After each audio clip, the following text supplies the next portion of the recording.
성서, 역사신학, 조직신학, 실천신학, 신학이 정말 방대한 느낌이 있죠. 네, 안녕하세요. 오늘의 신학 공부의 장민혁입니다. 오늘은 신학의 분과를 소개하는 영상을 준비해봤습니다. 제가 지난주에 랜선신학교 실시간 Q&A 수업이 있었거든요. 그 수강생분들이랑 수업을 듣다가 조직신학은 뭐고 성경신학은 뭔가요? 이런 질문을 해주셨어요. 그래서 이거는 그냥 오신공 컨텐츠로 만들어서 신학의 각 분과들을 한번 정리해드리면 좋겠다 싶어서 오늘 이 컨텐츠를 준비했습니다. 그래서 저도 사실 신학교에 입학하기 전에는 신학에 이렇게 다양한 분과가 있다는 걸 전혀 몰랐어요. 신학교에 가면은 맨날 성경 읽고 찬송가 부르고 이런 거 하는 줄 알았고, 입학하기 전에 조직신학이란 말 어디서 들어봤거든요. 그래서 조직신학? 그래서 약간 교회 조직을 관리하는 그런 건가? 이런 거라고 생각을 했었는데, 막상 입학을 해보니까 신학 안에도 굉장히 다양한 분야들이 있더라고요. 그래서 오늘은 그걸 한번 같이 정리해보는 시간을 준비했습니다. 네, 먼저 신학의 어원적 의미는요, 이제 그리스어에서 온 거죠. 그래서 테오스, 로고스에서 신, 그리고 말, 그래서 신에 관한 말, 이런 표현에서 유래했다고 합니다. 이게 처음부터 기독교에서 사용하던 용어는 아니었고요. 그리스의 시인들이나 철학자들이 사용하는 단어였다고 해요. 올림푸스 신들이라든지, 아니면 이 세상을 만든 어떤 존재에 대해서 이렇게 말하는 것들. 로 이 용어를 사용하다가 이제 기독교 신학이 이제 그리스 로마를 중심으로 발전하면서 그 기독교의 하나님에 대한 말, 그리고 기독교에 대한 탐구로 이 신학이라는 용어가 정립이 되었습니다. 네, 그래서 이 신학의 변천을 살펴보면요, 신학을 크게 보면 일반적인 넓은 의미의 신학이 있고 학문적 의미의 신학이 있는 것 같아요. 그래서 넓은 의미의 신학이라는 건 결국 우리의 신앙생활에 대해서, 또 우리 하나님에 대해서, 이 세상에 대해서 계속 질문하고 궁금해하고 고민하는 것들, 이런 걸 전부 다 신학이라고 볼 수 있겠죠. 이렇게 한다면 최초의 신학자는 아담이다, 이렇게도 생각할 수 있겠죠. 그래서 하나님 어떤 분이시지? 이런 거 하와랑 얘기하고 동물도 이름 짓고 이런 게 신학 활동일 수 있잖아요. 근데 이제 그런 신학에서 좀 더 신학이라는 학문 분과로서의 신학이 발전을 하게 된 그 과정을 저희가 살펴보겠습니다. 그래서 먼저 초기 및 교부 시대인데요. 이제 초기에 예수님이 하나님 나라 복음을 전하시고 제자들을 파송하고 그 제자들이 교회를 세우고 하는 역사들이 초기 기독교 가운데 있었죠. 그래서 그 당시에 최초의 신학은 주변 문화와 종교 사이에서 변증적 역할을 수행하는 게 신학의 어떤 과제였어요. 그러니까 우리가 믿는 것은 무엇인가, 이런 것들을 당대 어떤 로마 사람들한테 합리적으로 설명해낼 필요가 있었던 거죠. 기독교의 하나님은 뭐가 다르냐? 너네가 말하는 죄는 무엇이냐? 너네가 말하는 구원은 무엇이냐? 이런 거를 이제 다른 종교, 다른 신을 믿는 사람들한테 설명해내는 작업이 필요했던 거죠. 또 내부적으로도 기독교인들이 자기들이 믿는 것이 무엇인가에 대해서 좀 더 정립할 필요가 있었겠죠. 그리고 또 안에서 의견이 갈릴 수도 있잖아요. 그리고 의견이 많이 갈리면 이제 이단으로 또 누군가를 얘기를 하려면 그럼 정통이란 무엇인가? 이런 논의도 돼야 하고, 그래서 이렇게 초기 교부 시대에는 어떤 체계적인 방식으로 신학이 발전했다기보다는 당시 마주하고 있던 어떤 상황, 문제들을 해결하는 과정 가운데 내부적으로는 어떤 정통 교리들을 정립해 나가고 외부적으로는 변증의 과제를 가지고 신학을 발전시켜 나갔습니다. 그리고 주요 공의회들을 거치면서 이제 이게 어떤 체계를 이루게 되죠. 니케아 콘스탄티노플 공의회, 칼케돈 공의회, 이런 공의회들, 이제 주교들이 모여서 어떤 결정을 하면서 우리가 믿는 하나님은 이런 분이다, 우리가 믿는 예수님은 이렇게 신성과 인성을 가지셨다, 이런 것들을 이렇게 딱딱 정해 나가면서 점차 이 신학이란 틀이 체계적으로 잡혀 나가게 됩니다. 네, 그리고 이제 중세에는 이런 식으로 이제 교회 안에서 계속해서 신학이 발전해 오다가 큰 변화를 맞이하는 게 12세기입니다. 그래서 그 전까지는 이제 수도원을 중심으로 신학이 발전했어요. 그래서 이제 수도원 안에 있는 신부들, 사제들을 중심으로 이렇게 신학 연구가 진행이 되다가 12세기에 유럽에 어떤 일이 생기냐면 최초의 대학이 설립이 됩니다. 그러면서 이제 보다 전문적인 학문의 분야가 탄생하게 되죠. 그래서 신학도 이제 대학에서 연구하는 하나의 학문으로서 자리를 잡게 되고요. 그래서 그 당시의 신학은 기독교 전체 교리에 대한 것들이었어요. 기독교라는 하나의 거대한 사상 체계를 설명해내는 작업, 이런 게 이제 신학의 역할이었고요. 그래서 대전이 유행을 합니다. 그래서 아퀴나스의 신학 대전, 이런 식으로 기독교의 A to Z 모든 것들, 기독교 전체의 교리를 다루는 방식으로 중세에는 신학이 전개가 되었다고 합니다. 그리고 이제 종교개혁기에 이르면 성서에 대한 강조가 하나의 중요한 흐름이 되는데요. 이제 종교개혁자들이 공통으로 제시했던 게 오직 성경, 그리고 어떤 초대교회의 모습을 회복하려는 것들, 어떤 이런 분위기가 형성이 됐었죠. 그래서 어떤 성서를 번역해내고 성서에 가장 충실한 신학을 해내려는 그런 시도들이 있었고요. 그리고 종교전쟁을 거치면서는 이제 개신교 정통주의 시기가 오면서 개신교 나름의 또 교리가 형성이 됩니다. 종교 전쟁 때는 막 정신이 하나도 없었어요. 막 가톨릭 개신교 막 엄청 싸우고 막 이렇게 하다가 이렇게까지 싸움이 커질 줄도 몰랐고 가톨릭과 프로테스탄트로 갈라지게 될 거라고는 생각을 못했던 거죠. 그냥 하나의 어떤 개혁 운동이었다가 이제 두 종파가 이렇게 갈라져 나오게 된 건데, 이렇게 갈라져 나오고 보니까 개신교만의 신학은 무엇인가 이런 걸 설명할 필요가 생겼고, 그래서 개신교 신학이 정립되게 되는 시기, 이제 개신교 정통주의입니다. 그래서 뭐 웨스트민스터, 뭐 하이델베르크 이런 뭐 요리문답이나 뭐 신앙 고백서들이 이때 탄생하게 되었고요. 그런 과정을 통해서 개신교 교리가 공고화되었다고 합니다. 그리고 이제 계몽주의 시기가 되면서 새로운 국면에 들어서게 되는데요. 그래서 이 계몽주의 시기에는 어떤 과거의 전통이나 권위에 의존하지 않고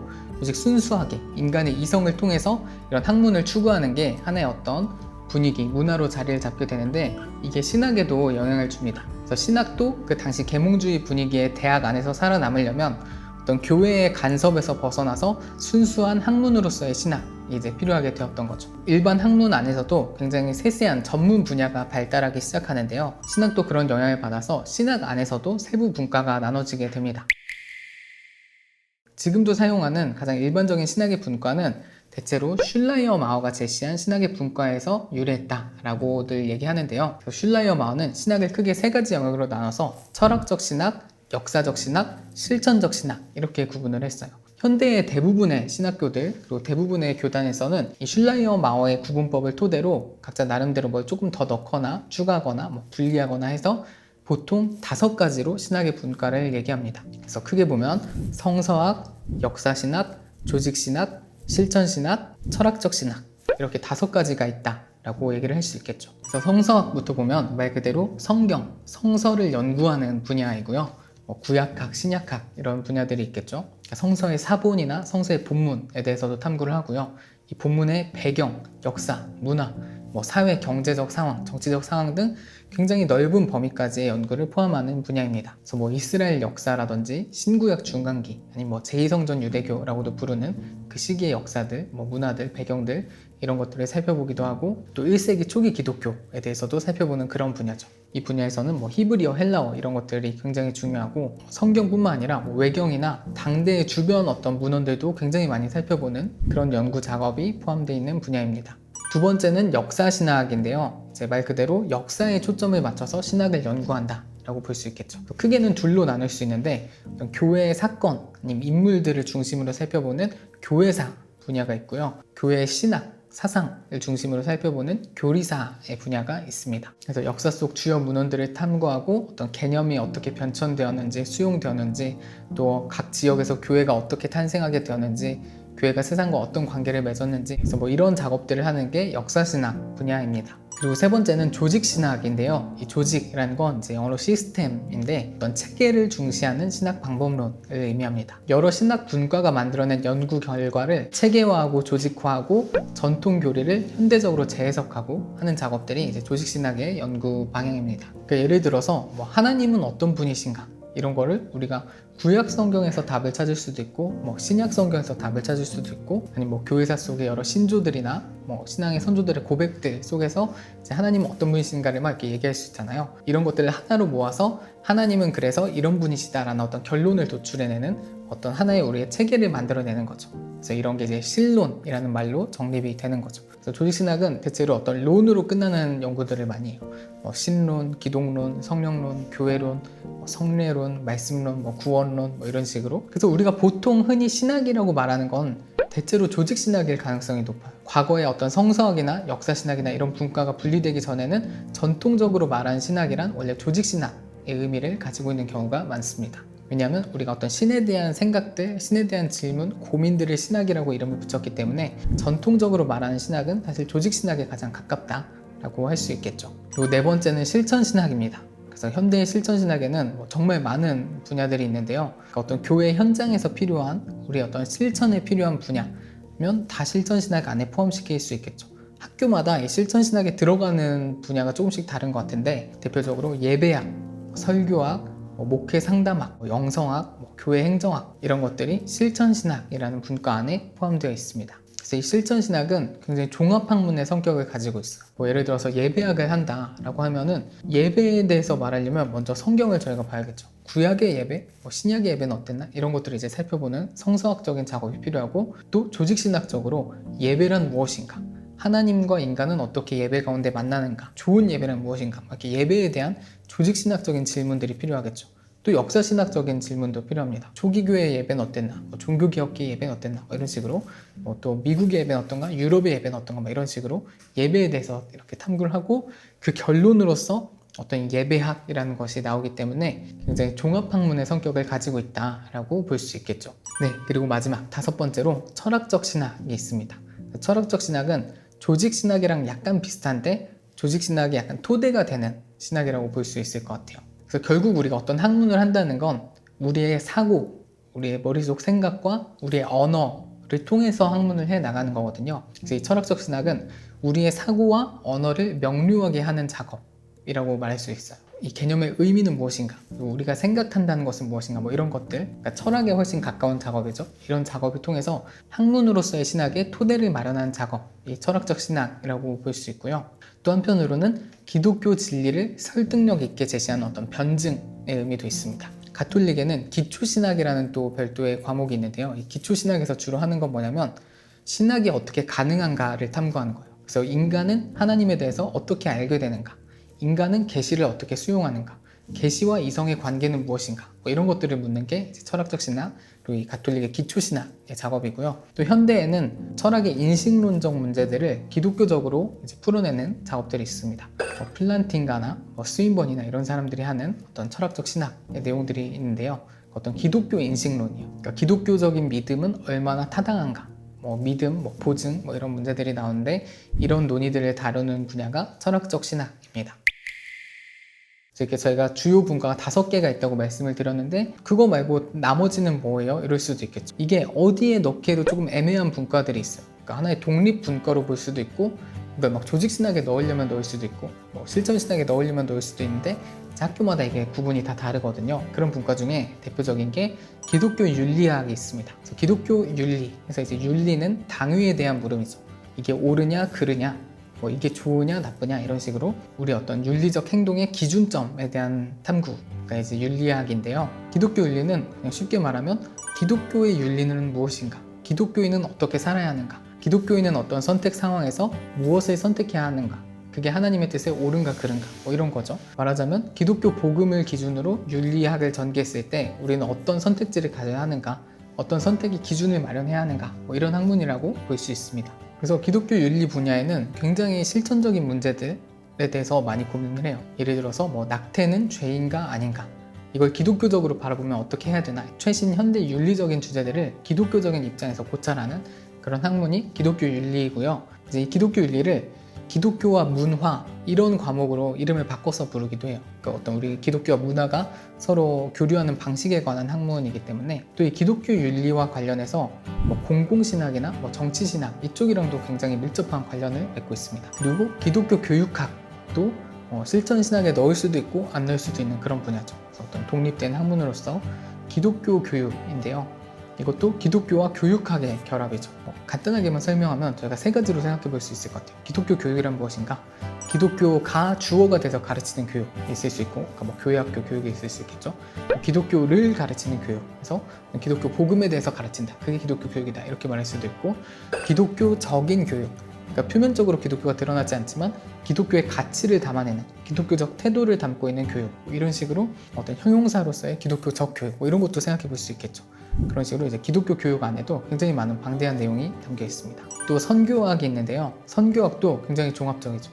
이론적인 측면에서는 조직신학과 밀접한 관련이 있어요. 교회란 무엇인가, 전도란 무엇인가, 선교란 무엇인가, 교회는 존재 자체가 원래 선교적이다, 미셔널 처치, 이런 논의들, 이런 이론적 영역에서의 논의들이 있고요. 또 실천적으로는 우리가 현지에 가서, 선교지에 가서 어떤 식으로 복음을 전해야 하는가, 그리고 이 복음을 그 지역의 상황에 맞게 토착화시키는 게 바람직한가, 이런 문제들이 있죠. 그러니까 유럽의 백인 선교사들이 조선에 왔을 때 조선의 방식으로 복음을 전할 것인가, 아니면 유럽 문화를 그대로 여기에 들여보내야 하는가, 이런 고민들, 이런 게 이제 선교학에서 다루는 주제들입니다. 그리고 교회 음악학도 신학의 하나의 분과로 생각해 볼 수 있어요. 그러니까 교회 음악, 이제 음악인데 이 음악이 교회 안에서 사용될 때 교회 음악에 대해서도 저희가 신학적인 논의를 해볼 수 있겠죠. 이런 식으로 이제 주요 분과는 제가 5개로 소개를 했지만 그 외에도 현대에는 많은 분과가 있고 또 여기에 만들면 더 만들어질 수도 있을 것 같아요. 뭐 기독교 미디어학과 뭐 이런 것들도 가능할 수 있겠죠.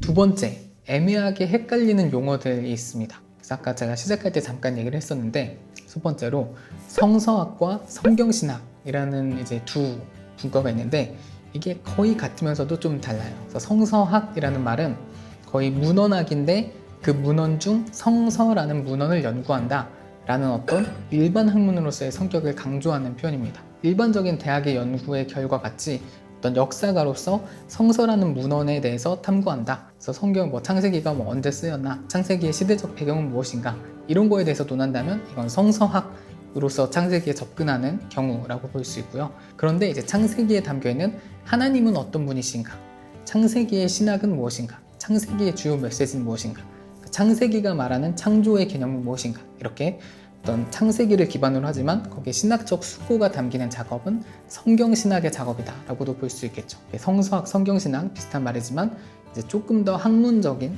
조금 더 역사학적인, 문헌학적인 측면을 강조하면 성서학, 조금 더 신학적인, 철학적인 작업을 강조하면 성경신학이라고 부를 수 있겠죠. 각 교단이나 학교마다 조금 더 이제 중시하는 그 학문 방향성이 있거든요. 학풍이라고 부를 수도 있겠죠. 대표적으로 장신대는 성서학, 신약학, 구약학 이런 표현을 선호하고요. 총신대 같은 경우에는 성경신학, 신약신학, 구약신학 뭐 이런 말을 더 선호하는 경향이 있습니다. 그리고 또 이렇게 비슷한 용어 중에 하나가 조직신학과 교의학이 있죠. 그래서 두 개 다 비슷한데 조직신학은 좀 더 방법론에 초점을 맞춘 표현이에요. 그러니까 어떤 시스템, 하나의 체계를 만드는데 더 집중하겠다라는 표현이고 주로 현대 신학자들이나 아니면 미국 신학자들이 이 표현을 많이 씁니다. 그래서 틸리도 조직신학으로 자기 책을 냈고 판넨베르크도 조직신학이라는 책을 냈죠. 이제 반대로 교의학은 다루는 내용에 좀 더 초점을 둔 거죠. 그래서 교의라는 거는 기독교의 가장 필수적인 가르침이라는 뜻이고 교리보다 조금 더 상위의 개념인데요. 그러니까 좀 더 중요한 것들, 핵심적인 것들을 이제 교의라고 부르는데 그 교의라는 내용에 대해서 다룬다라는 의미로 교의학이라는 이름을 붙이죠. 그래서 칼바르트는 교회 교의학, 그리고 헤르만 바빙크는 개혁 교의학 이런 것들 주로 유럽 쪽이나 아니면 정통주의에 속한 학자들이 이렇게 교의학이라는 표현을 사용하는 것 같습니다.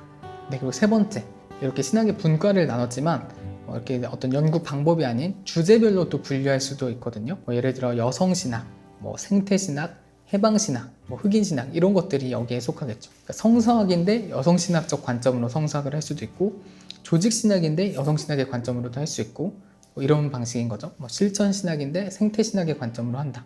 이런 식으로 어떤 이 주제와 또 연구 방법이 이렇게 엮여서 또 굉장히 다양한 어떤 이 신학의 분과를 표현하는 말이 나올 수 있겠죠. 네, 그래서 오늘은 이렇게 신학의 어원, 신학의 변천, 그리고 신학의 분과들에 대해서 한번 나눠봤는데요. 이렇게 듣고 보니까 신학이 정말 방대한 느낌이 있죠. 사실 여기에서 다룬 거 말고도 정말 많은 논의가 신학 안에 담길 수 있는데요. 저희가 무한하신 하나님을 알아가려는 노력이 신학이기 때문에 신학이 방대하다는 건 굉장히 자연스러운 일인 것 같습니다. 또 그 하나님을 알아가려는 우리 인간들, 개개인을 또 보면 굉장히 다채로운 사람들이 있죠. 그러니까 이 한국에 있는 사람도 있고, 미국, 유럽에 있는 사람도 있고, 아프리카에 있는 사람도 있고, 남자도 있고 여자도 있고 백인도 있고 흑인도 있고 우리가 처한 위치나 우리의 상황이 다양하기 때문에 또 그 하나님을 알아가려는 방식에도 굉장히 다양한 모습들이 나타나겠죠. 그래서 이 여러 가지의 조합으로 인해서 신학은 필연적으로 다채롭고 방대할 수밖에 없다 생각이 들고요. 저는 이렇게 여러 신학들을 공부하면서 크신 하나님에 대해서 또 그 하나님이 지으신 세계에 대해서 그리고 그 하나님과 세계와 관계 맺고 살아가는 우리 인간들에 대해서 좀 더 깊고 넓은 이해를 가질 수 있다고 생각을 합니다. 네, 그래서 오늘의 신학 공부 그리고 이제 랜선 신학교도 이렇게 다양한 신학의 분과에 맞춰서 여러 컨텐츠를 만들거나 아니면 강의를 개설하려고 준비를 하고 있습니다. 그래서 계속해서 저희와 함께 공부해 주시면 좋겠습니다. 네, 그래서 오늘 준비한 내용은 여기까지고요. 다음에 또 좋은 영상 가지고 돌아오겠습니다. 감사합니다.